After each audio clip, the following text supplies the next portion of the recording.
Mesdames et messieurs, bonjour, bienvenue sur ITV.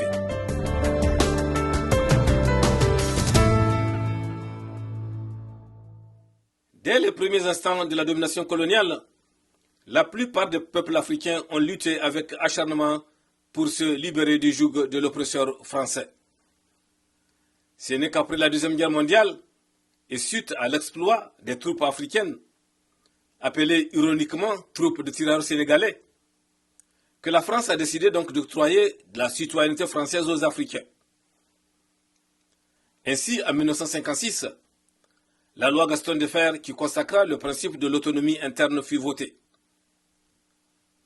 C'est alors que le Niger connut son premier gouvernement dirigé par Djibo Bakary en 1957, mais malheureusement, il ne restera au pouvoir qu'une année environ. Djibo Bakary, qui créa le parti UDN Sawaba, prônait le panafricanisme. Il avait des prises de position politiques pour l'indépendance de son pays, le Niger. Cette action intriguait et inquiétait la puissance coloniale française. Après donc l'élection d'une assemblée constituante qui proclama la République du Niger le 18 décembre 1958 et qui élit Diori Hamani président du Conseil, l'autorité de tutelle mit fin au gouvernement de Djibo Bakary. Sur le plan politique, le Niger va connaître l'instauration d'un parti nommé le PPN-RDA, autrement dit, Parti progressiste nigérien, section du Rassemblement démocratique africain. Ayant donc comme leader, bien entendu, le leader Diori Hamani. Le régime RDA était caractérisé par l'instauration du parti unique, la violation des libertés d'expression, d'opinion et l'exécution publique. Après 15 ans d'exercice solitaire du pouvoir, l'armée fit interruption le 15 avril 1974 sur la scène politique nigérienne, bousculant ainsi un régime moribond. Conduite par le lieutenant-colonel Séni Kountché, elle instaura un régime d'exception en suspendant la Constitution et en créant le Conseil militaire suprême, le CMS. Le régime CMS était aussi caractérisé par la suppression des libertés fondamentales et le renforcement du dispositif policier, entre autres.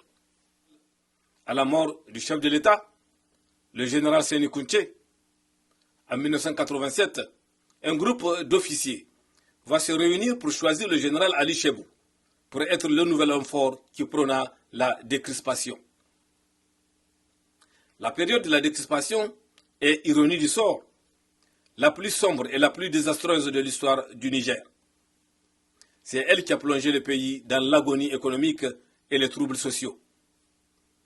Cela donc a conduit divers foyers à entrer en lutte pour une amélioration des conditions de vie et de travail.